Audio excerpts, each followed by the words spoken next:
savoir mourir pour revivre et donc revenir à sa pleine puissance, à la vie. Eh bien oui, dans ce chemin de flammes jumelles, en tout cas, il y a un moment donné où nous passons la nuit noire de l'âme. Donc c'est une destruction totale, effectivement, de toute notre partie mentale, égotique, fausse croyance.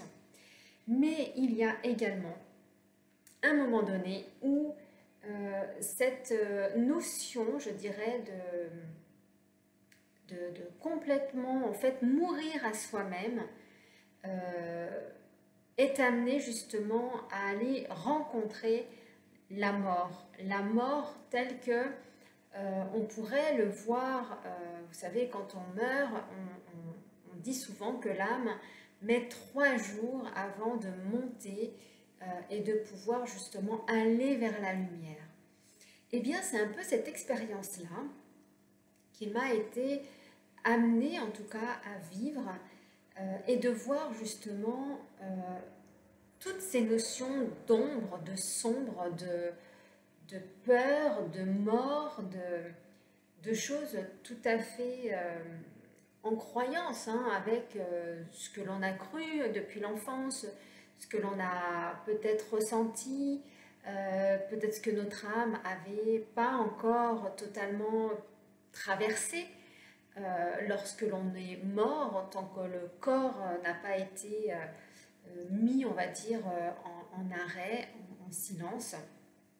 Et peut-être que, eh bien, dans cette vie, vous avez également des choses un peu similaires de mort que vous n'avez pas acceptées. La mort, c'est le fait de rester inerte, de rester en pleine conscience, de rester en paix avec soi-même. Et bien souvent, eh bien, cette paix n'est pas installée en nous parce qu'on ne va pas regarder eh bien, qu'est-ce qui nous dérange? C'est-à-dire qu'on peut avoir mal vécu une situation, un événement, une grossesse, un emploi, l'arrivée d'un petit frère, d'une petite sœur, de changer de lieu d'habitation. Eh bien, toutes ces notions-là, qui n'ont pas été acceptées, vont être amenées justement à mourir.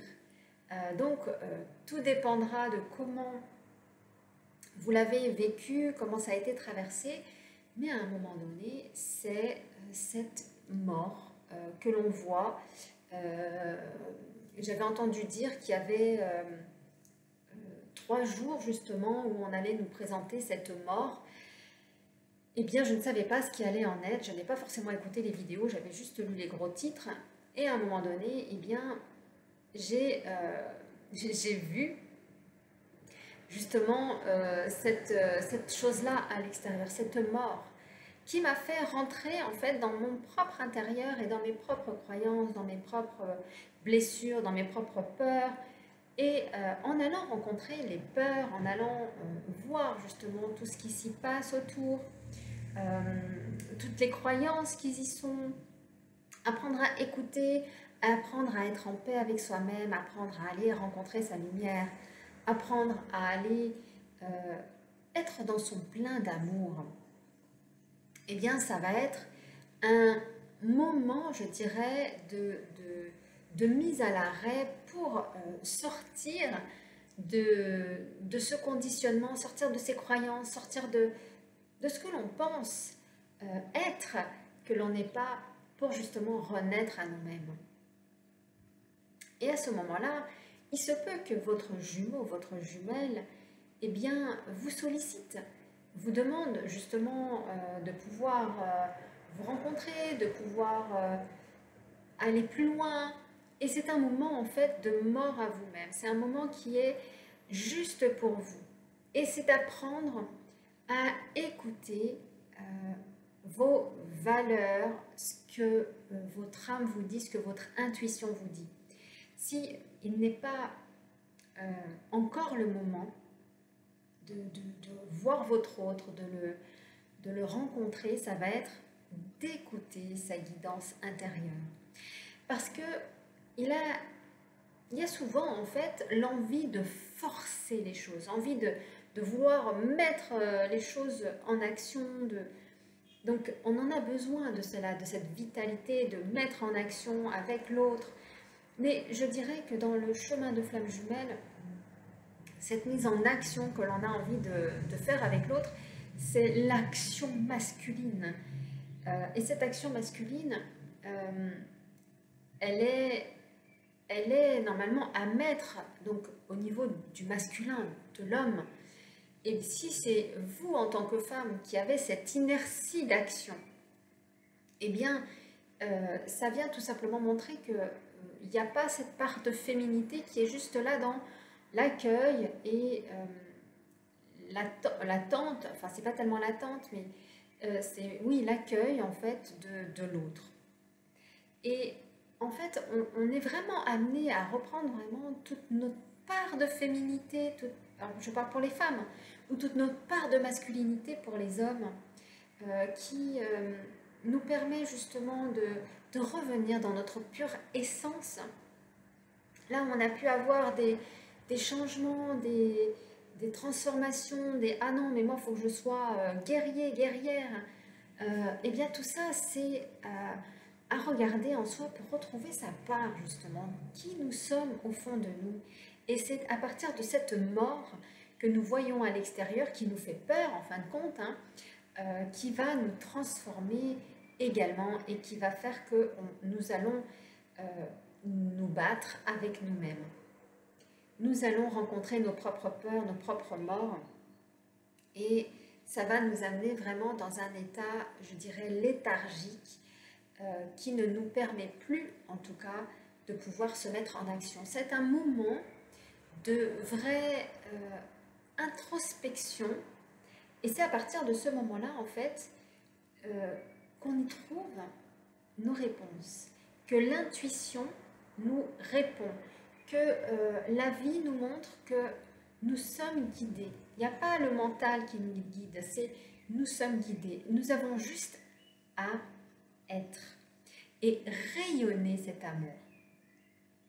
Et c'est en rayonnant, eh bien, qu'on va s'accepter tel que l'on est, avec ses propres valeurs. On va aller voir ses valeurs, quels sont nos besoins fondamentaux à l'intérieur, pour justement y répondre, pour ne plus répondre à des attentes, on va dire, égotiques, à des attentes égoïstes, qui vont simplement donner le peu à son jumeau ou sa jumelle, ou vice-versa, d'attendre le peu envers nous. Et c'est tout ça, en fait, qui est vu sous différents aspects, qui fait que nous revenons, en fait, à notre pleine puissance d'amour inconditionnel. Nous revenons à notre propre foi, à notre propre paix. C'est quelque chose, en fait, c'est une mort. Voilà, je ne peux pas vous dire mieux. Ça n'a rien à voir, en tout cas, avec la nuit noire de l'âme. C'est une sorte de mort de l'ego, de mort de nos croyances, de nos peurs, de nos conditionnements, qui est fait d'une autre façon, je dirais, tout en étant dans l'intuition. C'est l'intuition, en fait, qui prend le pas. L'intuition, mais également la foi, la pleine foi, en fait, à notre être intérieur. Alors après, vous l'appelez comme vous voulez, vous l'appelez Dieu, vous l'appelez Jésus, vous l'appelez le grand tout, vous appelez l'univers, vous l'appelez comme vous voulez, mais c'est cette foi et cette pure paix intérieure qui nous amène vraiment à retrouver notre pure essence, notre pure fréquence.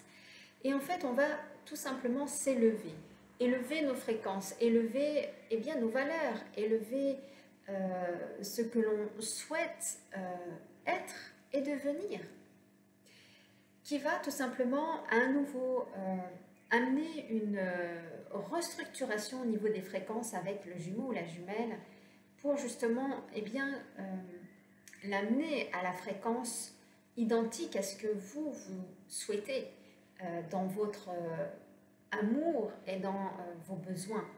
Ça va être vraiment d'écouter qu'est-ce qui vous anime, vraiment au détriment de qu'est-ce que veut le jumeau, qu'est-ce que je dois lui offrir pour qu'il puisse être avec moi. On n'en est plus là, je dirais. Et c'est vraiment accepter que ça parte, accepter peut-être qu'il ne soit peut-être plus là pendant un petit moment, qu'on ne puisse plus peut-être se voir, que cette fréquence s'en aille, parce que elle n'a rien à faire. Si elle n'est pas dans le plein amour, dans la pleine fréquence de la vibration, on va dire de l'amour qui aimante, qui est magnétique, s'il n'y a pas cet amour-là, si on ne le vibre pas, parce qu'on est magnétique, on n'a pas à forcer à être magnétique. Nous le sommes. Amour, paix, joie, et tant qu'il y a tout simplement des résistances, tant qu'il y a ces souffrances, eh bien, tout cela va être amené à ce qu'on puisse le voir de plus en plus et de pouvoir le libérer encore. Donc, eh bien, c'est cela également, ce chemin de flamme jumelle, voire même ce chemin de développement personnel, parce qu'il n'y a pas que la flamme jumelle, mais c'est tout type de développement. À titre personnel, c'est, à un moment donné, c'est mourir pour revivre à nous-mêmes. Et qu'est-ce que ça, c'est bon, ça met de la joie, on se sent revivre, c'est comme une revitalité, c'est reprendre cette essence de vie. Voilà, qui va nous permettre à nouveau d'aller sur une autre dimension pour avancer toujours un peu plus. Parce que quand il y a ces petites morts, eh bien, il y a ces grandes vies qui arrivent derrière et ces transformations également qui s'opèrent. Donc, eh bien, c'est accepter tout cela, c'est accepter de retourner vers soi, c'est accepter eh bien, ce qui se passe. Car c'est dans l'acceptation que nous arrivons justement à transformer, à dépasser nos peurs. C'est en les regardant avec bienveillance, amour et accepter ce qui est tout simplement. Sans chercher à contrôler, sans chercher à forcer, sans chercher à avoir. Juste être comme cela dans l'instant présent. Et à partir de là, en fait, retrouver cette paix intérieure. Voilà, en tout cas, j'espère que vous avez un peu compris l'essence de cette vidéo, parce que c'est vraiment en le vivant qu'on le ressent vraiment, ce que je vous partage, qui est un moment vraiment de retour vers soi et qui peut être un peu flippant quand on est amené à le vivre, surtout quand on a des enfants où c'est accepter d'être ce qui est et de surtout s'écouter soi, ne pas écouter les autres, peu importe ce qui s'y dit. Et derrière, en fait, il y a une magnifique transformation d'amour, de paix, de partage, de joie, et qui permet également plein de libération. Ça a permis plein de nettoyage, mais de nettoyage intérieur, mais de nettoyage aussi de ce qu'on ne souhaitait plus avoir à nos côtés. Voilà, donc c'était un grand nettoyage en fin de compte qui s'est opéré, je dirais, juste au niveau, donc au moment de l'ascension. Donc j'ai beaucoup de choses comme cela qui arrivent depuis Pâques, donc c'est ces 50 jours justement de purification pour enfin entrer dans la lumière. Voilà. En tout cas, je vous embrasse et je vous dis à très vite pour des prochaines vidéos.